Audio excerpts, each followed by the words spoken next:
নাই ভাই, বাংলাদেশের রাজনীতি একটা গুরুত্বপূর্ণ সময় পার করছে। নির্বাচনের তারিখ ঘোষণা হয়েছে, তারপরেও অনিশ্চয়তা কাটছে না। প্রথমেই জানতে চাই, নির্বাচন কি ফেব্রুয়ারিতে হচ্ছে? এক নাম্বার হচ্ছে, আমি আস্থা রাখতে চাই যে নির্বাচন ফেব্রুয়ারিতেই হবে।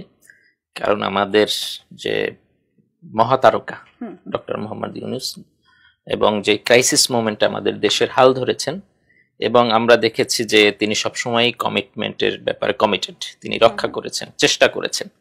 ফলশ্রুতিতে তিনি যেহেতু একাধিকবার জোর দিয়ে বলেছেন যে ফেব্রুয়ারিতেই ইলেকশন হবে, তো আমি একজন রাজনীতিবিদ হিসেবে এটার উপরে আস্থা রাখতে চাই এবং বিশ্বাস করতে চাই যে ফেব্রুয়ারিতেই ইলেকশনটা হবে।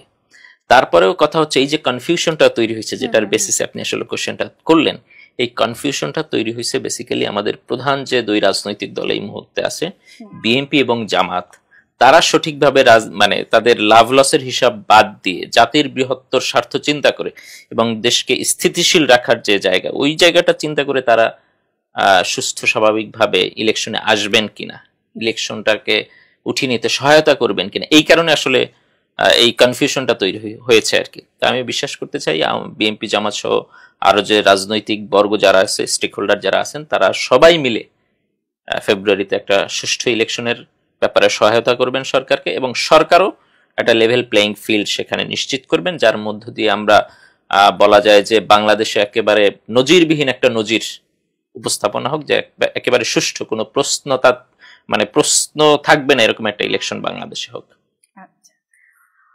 আপনারা এনসিপি গঠন প্রক্রিয়ায় সক্রিয়ভাবে যুক্ত ছিলেন, কিন্তু পরবর্তীতে সরে গেলেন কেন? আচ্ছা, এনসিপিতে ঠিক না, আমরা গঠন প্রক্রিয়ায় ছিলাম, মানে আমরা নাগরিক কমিটির, আমি নিজেও কেন্দ্রীয় কমিটিতে ছিলাম সংগঠক হিসেবে। আমাদের যিনি আহ্বায়ক আলী হাসান জুনাইদ ভাই, তিনি ওখানকার যুগ্ম আহ্বায়ক ছিলেন। বেসিক্যালি আপনারা এখন যে পারসেপশন গুলো পলিটিক্যাল এরিনা এবং মানুষের মধ্যে দেখছেন, যে নতুন রাজনীতির নামেও যারা আমাদের সামনে যে নায়করা এসেছিলেন, তাদের বিরুদ্ধে, অনেকের বিরুদ্ধেই কিন্তু এখন কারাপশন এবং বদলি বাণিজ্য এবং এমনকি গুমের অভিযোগও উঠেছে। সো ওই জায়গাগুলো আমরা ইন্টারনালি যাতে চেক অ্যান্ড ব্যালেন্স হয়, এই জায়গাগুলো নিয়ে আমরা বারবার কনসার্ন ছিলাম। আমরা নতুন রাজনীতির কথা বলতাম, এবং আমি একটু স্মৃতিচারণ যদি করতে চাই, আমি জেলায় জেলায় তখন ছুটে বেরিয়েছি এবং মানুষকে যে স্বপ্ন দেখিয়েছি, যে বিদ্যমান কালো টাকার এবং মানি মাসলের যে রাজনীতি আছে, এই রাজনীতির বাইরে এই অভ্যুত্থানের শক্তি বা অভ্যুত্থানের ফলে যেসব তরুণ তরুণী রাজনীতির হাল ধরেছেন, তারা একটা নতুন কিছু আপনাদের উপহার দিবেন, এবং এটা খুব হৃদয় দিয়ে বলতাম।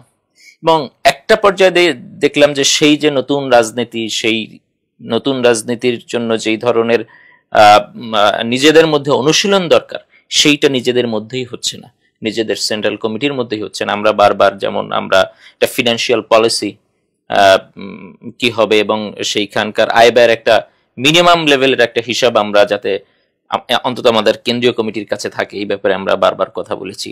তারপর ধরেন যে দুর্নীতি এবং অন্যান্য ব্যাপার যদি আসে, সেটা কিভাবে মীমাংসা হবে, সেই জিনিসগুলো নিয়ে আমরা কথা বলেছি।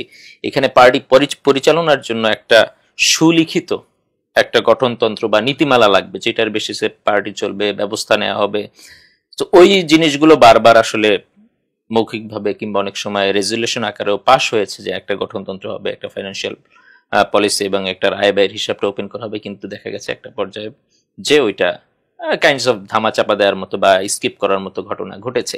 ফলে যখন এটা হচ্ছে, আমি বলতেছি, যখন নাগরিক কমিটিতে ছিলাম, যখন আমরা এই প্রশ্নগুলোর মীমাংসা না হয়েছে, ইন দ্য মিড টাইম যখন একটা ট্রানজিশন চলছে, এখান থেকে নাগরিক কমিটি থেকে নাগরিক পার্টি হচ্ছে, তখন আসলে আমরা কনভিন্স ছিলাম না যে এইটা আসলে নয়া রাজনৈতিক বন্দোবস্ত, এই ব্যাপারে আমরা কনভিন্স ছিলাম না।